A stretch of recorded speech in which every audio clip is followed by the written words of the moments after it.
Mommy. I heard my daughter's voice, sounding surprised and worried. I tried hard to stay awake, but I couldn't, and I fell unconscious right in front of her. When I woke up, I was in a hospital bed. My daughter was holding my hand tightly, not wanting to leave me alone. I felt bad for scaring her. I was about to say sorry when she spoke first. Mommy, the baby in your tummy says they don't want Daddy to erase them. Her words surprised me. My name is Linda Williams. I'm 27 years old, and I take care of our home. I live with my husband, Mark, who is 2 years older than me, and our daughter, Sarah, who is 4 years old. Before, I used to work as a sports trainer, but I had to stop because I got pregnant. It made me sad to leave my job, but I wasn't feeling well often after I found out about the pregnancy, so I didn't have a choice. It was tough for me to quit, but there were some good things too. Before that, Mark didn't really help out much with chores or taking care of Sarah, but he started doing more to help me out. Even though I was worried about my health, I was happy to see Mark changing. I thought things would be okay. Mommy, wake up. It's morning. I woke up to Sarah's voice, and it was already 7 a.m. Sarah's daycare bus comes at 7:30 a.m., so I got up quickly. Oh no, Sarah, we have to get ready fast. What happened? We slept too late. If we don't hurry, we'll miss the bus. While brushing my teeth, I worried that Sarah might get confused. When I left the room, I realized I hadn't seen Mark anywhere. He usually leaves by 7:15 a.m., so he should still be at home. Maybe he's downstairs having breakfast. I felt a bit annoyed that he didn't check on us, but I headed for the stairs. Then it happened. I slipped, and for a moment, I felt like I was flying through the air. I'm going to fall. I reached out instinctively and grabbed onto the handrail, stopping myself from tumbling down the stairs. Phew, that was close. I immediately put my hand on my stomach, but I didn't hit it, and it didn't hurt. Just as I let out a sigh of relief, Sarah, looking worried, rushed over. Mommy, are you okay? I'm fine, honey. Sorry for scaring you. I reassured Sarah as I hugged her tightly. Then Mark, hearing the noise, hurried over from downstairs. What happened? I slipped and almost fell down the stairs. Whoa, be careful. I'm sorry, but it felt like the floor was really slippery and… Wait a minute. I noticed that the floor looked cleaner than usual. I hadn't noticed before, but the wooden floor in the hallway was shining, like someone had polished it. Mark then explained in a flustered tone. All right, I waxed the floor last night. Waxed? Why did you suddenly decide to do that? I noticed it while cleaning the floor, but I guess I got a little too excited. I'm sorry, Mark explained. Oh, I see. I was surprised that he had waxed the floor, something he had never done before. But lately, he had been helping out a lot more with chores around the house. So maybe he was starting to notice the little things. Once men start paying attention to details, they just can't stop, can they? Even though it seemed a bit strange, I decided not to worry about it. A few days later, on a Sunday, Mark had to work, so I took Sarah to the park by ourselves.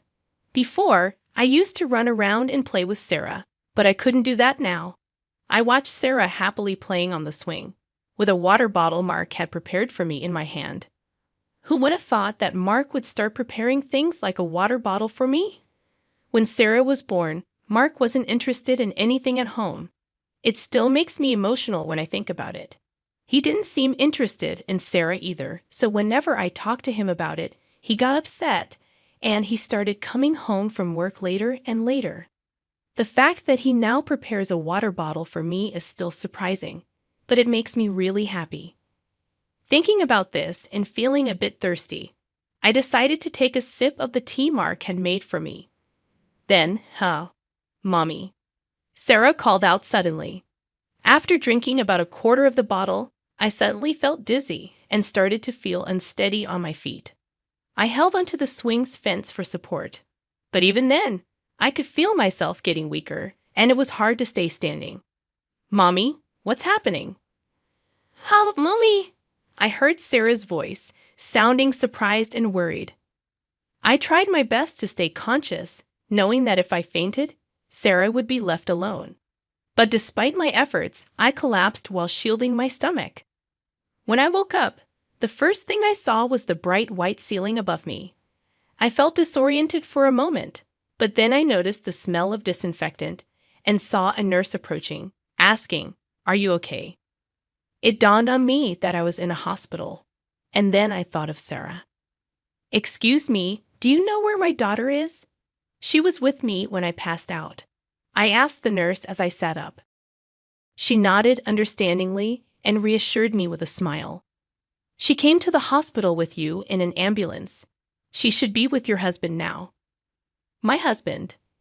He left work early to come here. He arrived a little while ago.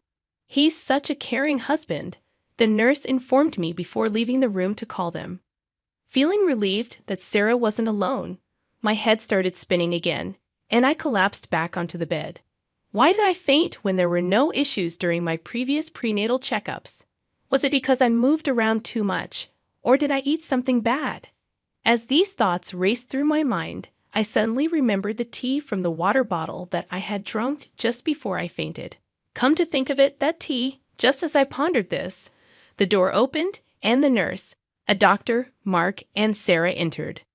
"Mommy," Sarah exclaimed with relief. "Sarah, I'm so glad you're here. I'm sorry for leaving you alone," I said, relieved to see her. "I'm okay. But what about Mommy? Are you okay, Mommy?" Sarah asked, sounding worried. "Yeah, I'm feeling better now," I reassured her, patting her head as she rushed over to me. The doctor smiled beside me. In the end, the doctor decided that I needed to stay in the hospital for 2 or 3 days. After they finished examining me, both the doctor and the nurse left the room. Mark said, "I'll go get a drink," and he left too. In the hospital room, it was just me and Sarah. Then Sarah seemed a bit uneasy, like she wanted to say something. "What's on your mind, Sarah?" I asked. "Mommy, can you promise not to tell Daddy a secret?" Sure, but why?" I was curious, but I agreed, and Sarah leaned in closer to me with a serious expression. "The baby says they don't want Daddy to make them disappear." Huh? I was momentarily stunned, unable to comprehend what Sarah was trying to say. Sarah then looked a bit frustrated and spoke louder. "The baby says Daddy's being mean, and the tea in the water bottle." Her words caught me off guard. I had also noticed an odd bitterness in the tea from the water bottle. When I drank it, I thought maybe Mark had bought a different kind of tea, so I didn't think much of it at the time.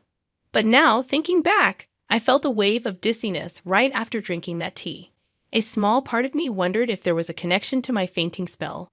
"But what does it mean?" the baby is saying. "Hey, Sarah. Sorry I took so long. The cafeteria was busy." Mark interrupted as he walked back into the room. I was so surprised by his sudden appearance that I couldn't bring myself to ask Sarah further about what she meant. Sarah seemed uncomfortable and buried her face in the bed. "Is everything okay?" Mark asked, noticing the tension in the room. "Nah, it's nothing," I replied, trying to brush off the tension. "Well, whatever. I'm heading home for today. I have work tomorrow. Just rest up, okay?" Mark said as he took Sarah's hand and left. Sarah hesitated for a moment before following him. "Let's go home with Daddy today. Mommy is staying at the hospital," Sarah said as they left. "Oh, okay," I replied, feeling uneasy as they walked out. I couldn't shake off the worry about Sarah, but there wasn't much I could do at the moment. I just had to focus on getting discharged as soon as possible and settled back into bed. But Sarah's unsettling words lingered in my mind, making it hard to sleep. 3 days later, I was discharged from the hospital while my husband was at work, so my friend Kimberly came to pick me up. Kimberly was a friend from the gym where I used to work, and she had been looking after me since I had to quit due to my health condition. "I was shocked to hear you fainted, but you seem to be doing much better than I thought. I've been sleeping so well in the hospital that I feel much better. I'm glad. I was worried because you're pregnant," Kimberly said as we talked in the car on our way home. As we chatted, I couldn't shake off a feeling of unease. I had been feeling tired and foggy-headed lately, but surprisingly, I started feeling better after just a few days in the hospital. It struck me that the only significant change during that time was that I had been taking a break from household chores and childcare, and I had been eating balanced meals in the hospital. And then it hit me. So that means I didn't eat Mark's cooking yesterday. I recalled several odd occurrences since Mark had taken over the housework. Besides almost slipping on the freshly waxed floor, there were other incidents that bothered me. Things would be placed in unusual spots, causing me to trip.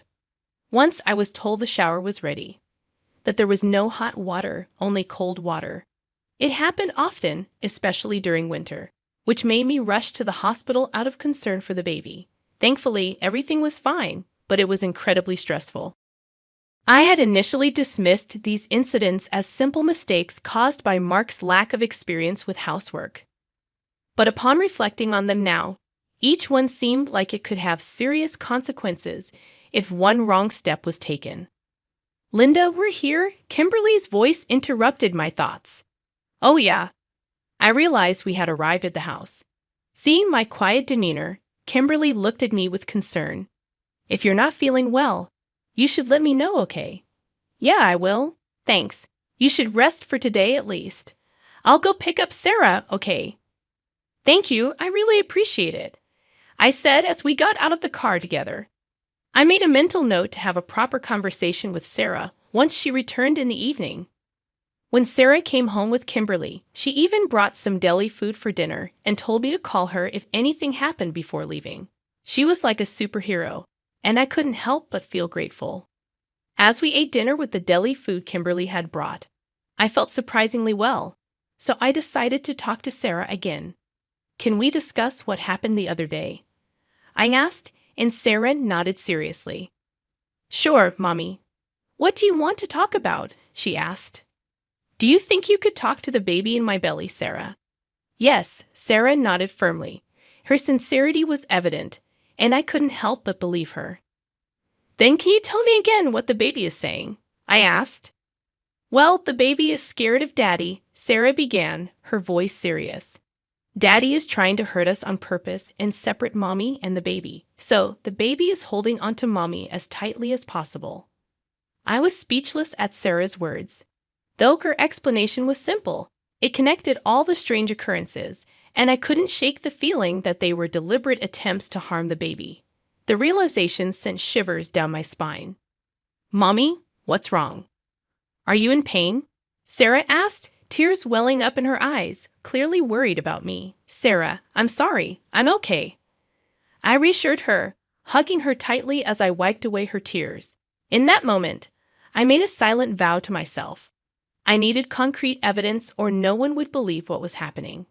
The next day, after watching my husband leave for work, I retrieved a baby monitor from the back of the closet. It was something we used when Sarah was a baby. If this revealed what I feared, it would be terrifying. But if it showed nothing, that would be a relief too. With a glimmer of hope, I hid the camera behind a houseplant. A few days later, I mustered the courage to check the footage. What I saw was beyond anything I could have imagined.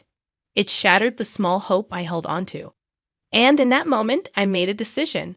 I wouldn't let this go unpunished. A week or so passed since I saw the footage.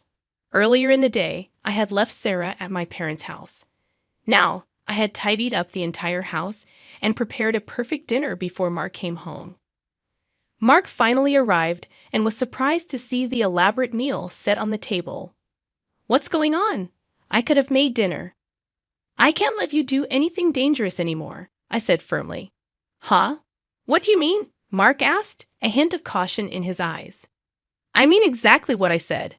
What have you been feeding your pregnant wife all this time? I don't understand it at all." "My health has improved significantly since I stopped eating your cooking for the past week," I explained, my tone serious. Mark seemed slightly shaken by my words. As I continued to speak, I noticed his expression shifting. "I've been pretending to eat your cooking and throwing it away," I confessed. Mark's eyes widened in surprise. Meanwhile, as I investigated around the house, I noticed that the non-slip pad under the rug was missing, and the anti-tip device on the bookshelf next to the bed had been removed. It sent shivers down my spine. These actions weren't just aimed at our baby, they implied that I was also a target. When I glanced at Mark, I noticed his mouth twitching as he attempted to force a smile. Suddenly, I recalled instances when body wash had spilled on the bathroom floor after a shower and items had fallen from shelves. If I had slipped and hit my stomach during any of those incidents, it could have been disastrous. Those were just coincidences, right? Maybe I just made a little mistake, I mused aloud. I thought so too, until I saw this. I thrust my phone in front of his face and played the footage recorded on the baby monitor. In the video, Mark was clearly heard speaking on the phone. I understand, but it's not going as planned. It's surprisingly difficult to make someone disappear in an accident. Well, 2 people. It would be best if the baby in the belly could disappear too. Mark's voice echoed from the video. The words sent chills down my spine, no matter how many times I heard them. As I watched Mark, I noticed him trembling slightly and remaining silent. Despite my wariness, I continued to speak. The person on the phone is a woman, isn't it? You're discussing doing terrible things once I'm gone, things too disgusting to even mention. How dare you spy on me like this? I'll sue you. Do you even understand what you've done? Just shut up. Just shut up. Mark exploded, his face turning bright red as he lost control and lashed out at me. Instinctively, I hunched over to protect my stomach. Suddenly, there was a loud bang, and I heard Mark scream, "Landa, are you okay?" "Kimberly, thank you," I said with relief as I looked over to find Kimberly, who had easily subdued Mark and was now laughing. In fact, she's a strong woman who has won the national wrestling tournament multiple times. I had asked Kimberly to stand by in the next room just in case. Mark, pinned down by Kimberly, was now shouting angrily, "You think you're alive because of me, right? Yet you keep bothering me with demands to play with the kids and help with housework. If you all would just disappear, I could live freely. Just get lost, for my sake, you idiot." "So, that's what you think. But thank you, huh? Actually, you just helped me a lot by self-destructing," I said calmly, thrusting my phone, which was on a call with 911, in front of Mark. I had put it on call mode earlier, so all of Mark's words had been recorded and sent directly to the police. "Please, not the cops," Mark pleaded, struggling to escape Kimberly's grip, but she held him firmly in place. "I'm sorry, I was wrong, please, I apologize, forgive me." Mark continued to beg, but it was too late for apologies. "That's not something you can get away with just by apologizing. What you were about to do." "Don't say such things," Mark interrupted, thrashing around. Suddenly, the sound of several footsteps and a voice saying, "We're coming in," echoed, and police officers entered through the unlocked door. In no time, Mark was taken away. Even as he was being escorted out, he pathetically clung to me, pleading for help. A subsequent investigation uncovered Mark and his mistress's sinister plan. Their objective was to eliminate me, who stood in their way, so they could be together. Even if they failed to get rid of me, they planned to fabricate a story about the loss of our child due to my carelessness, leading to divorce. Moreover, they hoped to blame me for the incident to claim compensation during the divorce proceedings. The audacity of their scheme leaves me speechless. Even now, the thought of what could have happened if I hadn't noticed anything sends chills down my spine. "Mommy, the baby is happy. She says she can always be by your side," Sarah said as soon as I picked her up. "Yes, I'm so glad. It's all thanks to you," I said, thanking my daughter from the bottom of my heart as tears of relief flowed. "Mommy, why are you crying?" "The baby is looking forward to meeting you." "I'm also very excited," Sarah said, noticing my tears. A month after Mark's arrest, our divorce was finalized. A few months later, with Matt by my side, I gave birth to a healthy baby girl. Sarah was overjoyed to meet her little sister and has since become a very reliable big sister.